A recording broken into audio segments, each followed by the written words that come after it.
Mais um bom desenho se finaliza em 2020. Oi, eu sou Juliana Corner e hoje eu vou falar sobre a última temporada de She-Ra e as Princesas do Poder. E também um pouco sobre a série no geral. Então, se você gosta de animação, heróis ou cultura pop no geral, considere se inscrever no canal, porque eu falo bastante sobre isso por aqui. Também já deixe seu gostei, porque isso me ajuda bastante.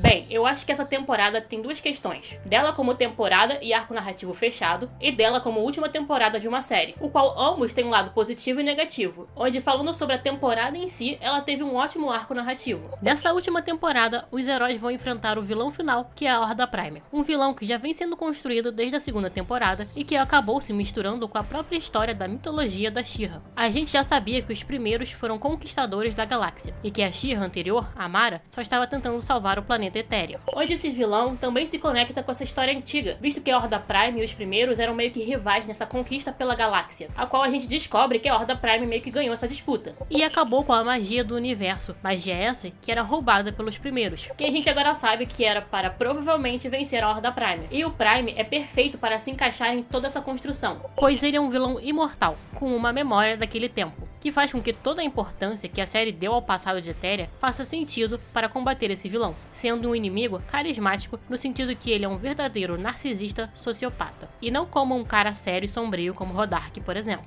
sendo uma ameaça bem mais amedrontadora do que o seu irmão. Ou seja, She-Ra tem um ótimo vilão final, visto que os vilões anteriores já estavam um pouco chatinhos. Esse prato é incrivelmente raro, já que esse mundo não existe mais.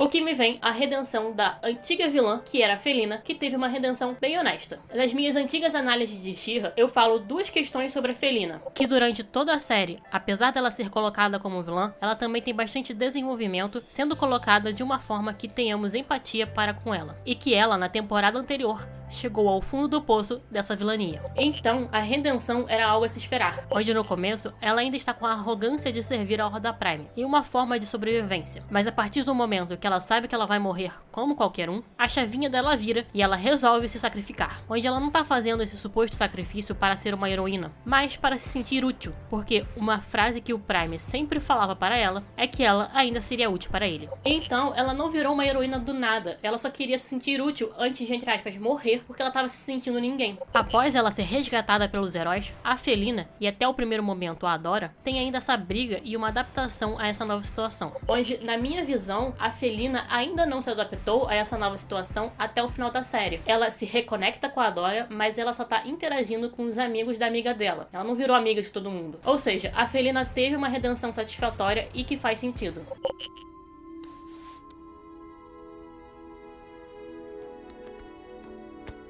Em relação aos heróis, a Adora, em temporadas passadas, já havia se aceitado como She-Ra. Então, é interessante que ela meio que volta para estaca zero no começo dessa temporada, visto que ela não tem mais a conexão com a She-Ra. Mas que a temporada não deu tanto tempo para desenvolver esse lado da Adora sem a She-Ra, visto que ela reencontrou a mesma um pouco tempo depois. Onde, quando ela volta a ser a She-Ra, também retorna aquela questão dela ter um destino a ser cumprido, algo que, literalmente, foi quebrado na temporada anterior. Porém, que de certa forma faz sentido, visto que o fato dela perder e recuperar a She-Ra pode ter causado esse retorno dela buscar um destino a ser cumprido, ignorando a sua vontade. O qual esse arco da Adora, dela ser uma heroína e de ela ser quem ela quer ser, é muito interessante, porque mostra que não é tão fácil assim seguir esse caminho e que ele machuca quem o quer segui-lo. E que faz todo sentido com a personagem da Adora, porque ela começa como uma seguidora cega da Horda e depois como uma seguidora cega da Esperança da Luz, onde ambos, no final, não eram bons. Então, encerrar o arco da personagem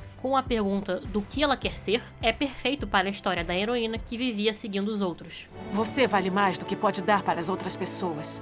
Você também merece o amor. Em relação aos outros heróis, eu acho que eles ficaram um pouco mais apagados, visto que essa temporada focou bem mais na Adora e na Felina. O que no geral não tem problema. Mas, por exemplo, a relação do trio Arqueiro, Cintilante e Adora foi bastante abalada e conturbada na temporada passada. E para mim, faltou uma melhor reconexão entre os três. Porque aquele episódio, o qual eles buscam combustível, foi só forçado e mal elaborado. O quarto episódio dessa quinta temporada, que foi feito para fazer essa conexão entre os heróis, foi forçado, primeiro, porque porque foi muito conveniente acabar o combustível e ter um planeta logo ali com mais combustível, e segundo, a adição daqueles novos personagens só atrapalhou mais do que ajudou. Aqueles novos personagens eram para dar um exemplo de companheirismo para os três, mas só ficou preguiçoso. Eu acho que valia mais a pena se a nave tivesse dado um pane, aí enquanto a Entrapta consertava a Darla, os três conversavam entre si e se resolviam. O que me vem ao trio Horda, que foi o que mais me deixou triste nessa temporada, visto que as três mereciam sim um momento só para elas se reconciliarem. Eu achei super fofo a desculpa da Felina com a Entrapta, mas poxa, a Entrapta e a Felina ficam juntas por um bom tempo e quase não interagem, onde obviamente eu sei que a Scorpia ia perdoar a Felina sem dramas, mas acho que a Felina pelo menos deveria ter terminado seu pedido de desculpas, assim como eu acho que também faltou um pouco mais de proteção da Scorpia com a Entrapta no meio das princesas. Enfim, o trio Horda merecia um abraço entre as três no final.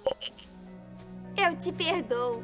Por outro lado, essa temporada deu um destaque e liderança interessante para outras princesas que ficavam sempre bem apagadas durante a série. O que, como temporada fechada, foi ótimo, mas como elas não tiveram tanto destaque nas temporadas passadas, essa liderança não teve o peso que poderia ter. Mas uma surpresa positiva e que se manteve na construção da série é que a Angela, mãe da Cintilante, não volta, sendo realmente um sacrifício que se manteve, onde todo mundo teve um final feliz. Todo mundo que tinha um par romântico ficou com seu par romântico, todo mundo se perdoou e foi um clássico final arco-íris, que eu particularmente gostei bastante, principalmente porque a temporada se coloca como algo que iria se caminhar para isso, porque muitas pessoas foram perdoadas ao longo da temporada e muitas pistas de romance também foram deixadas, ou seja, estava na cara que ia acabar como um grande arco-íris que nem a primeira temporada, e isso é ótimo, a gente precisa mais de cor nessa vida. Ficaria orgulhosa, Mara queridinha. Agora vamos ao grande final, ao grande romance, ao casal Felina e Adora. Eu, Juliana, shippo o casal, eu gosto do casal Catra-Adora, eu gostei do final romântico, mas eu não posso dizer que ele foi bom e também não posso dizer que foi ruim. Essa foi uma temporada repleta do relacionamento entre a Adora e a Catra, realmente desenvolvendo uma questão romântica entre as duas, onde estava mais do que óbvio a obsessão da Felina pela heroína. O meu maior problema é que faltou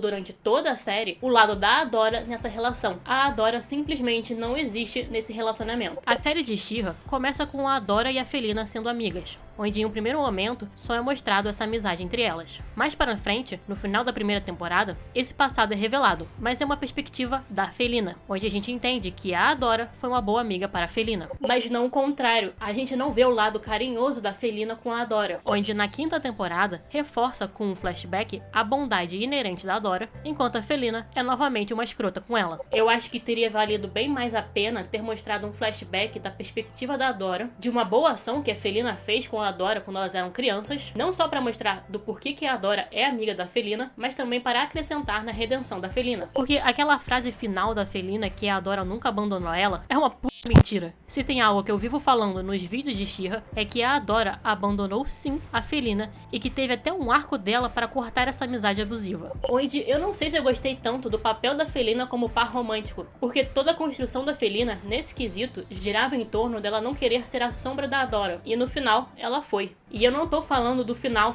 com um beijo e tudo mais, mas eu acho que teria sido melhor se a Felina tivesse liderado a Horda do Rodark, dando um novo significado para ela, e unido forças com as princesas que também deram um novo significado para os primeiros, do que a Felina ter ficado debaixo da asa da Adora durante toda essa temporada. Acho que teria sido mais significativo se esses dois lados que viviam guerrilhando entre si tivessem se unido para combater um mal maior. O final mesmo, podia continuar o mesmo, das líderes mostrando o amor uma pela outra. Ou seja, o problema desse final romântico não está tanto na temporada em si, visto que a Catra se redime e as duas têm uma interação maravilhosa, mas em um acúmulo de problemas da série. Então, vamos falar da série no geral. Mas primeiro, aproveita e já deixa seu gostei e se inscreve no canal.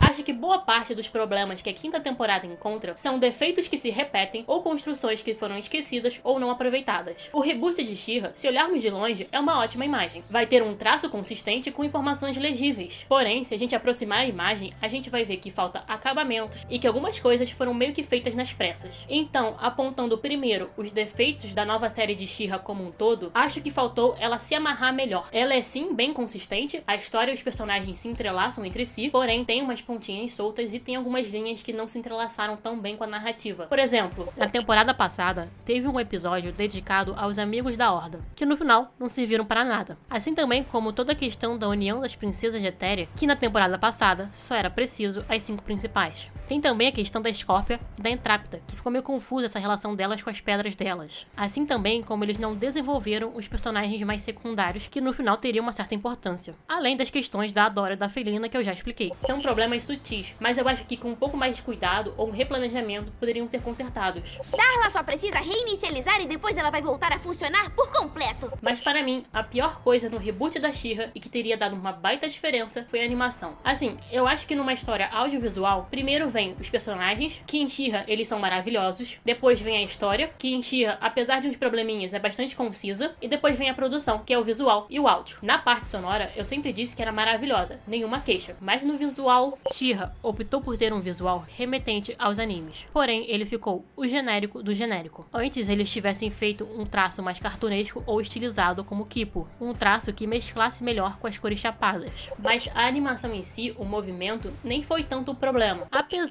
de ter tido bastante imagens estáticas com zoom in e zoom out. Mas para mim, o maior problema foi a direção genérica. Foram os planos pouco impactantes. Faltou uma construção narrativa audiovisual. Onde, como a Noelle Stevenson vem do meio dos quadrinhos, eu meio que entendo essa falta. Tanto que eu não sinto que foi mal feito, mas realmente foi uma coisa de primeira viagem. Que eu acho que pode ter sido. O que é essa narrativa audiovisual? Resumidamente, os planos escolhidos e os movimentos de câmera têm um significado além do estético para a narrativa. Por exemplo, às vezes fazer um zoom in em um personagem pode dizer que ele está descobrindo algo, ou que ele é o foco do que está sendo falado. Da mesma forma que cortar um plano para o outro pode dizer alguma coisa. Onde eu acho que é isso que faltou em She-Ra, planos que falassem além dos desenhos. Bem, aproveitando, comenta aqui embaixo se vocês querem que eu fale mais sobre essa narrativa audiovisual. Expulse as sombras! Expulse as sombras! Expulse as sombras! Mas o importante é que She-Ra e as Princesas do Poder fizeram as outras duas partes bem. Os personagens são diferentes entre si, alguns caricatos de fato, mas todos bem carismáticos e a gente se importa com eles. Assim como a série soube construir um universo complexo enquanto contava uma história, o que é bem difícil, tendo um final bem satisfatório, o qual o ponto mais alto é que é uma série que normaliza a representatividade LGBT, onde o que importa mesmo é que eles, com certeza, agradaram o público-alvo deles. A Juliana, de 13 e 14 anos, tá muito feliz que essa série exista. Obrigada, Noelle Stevenson, continue fazendo séries que com certeza as próximas serão melhores.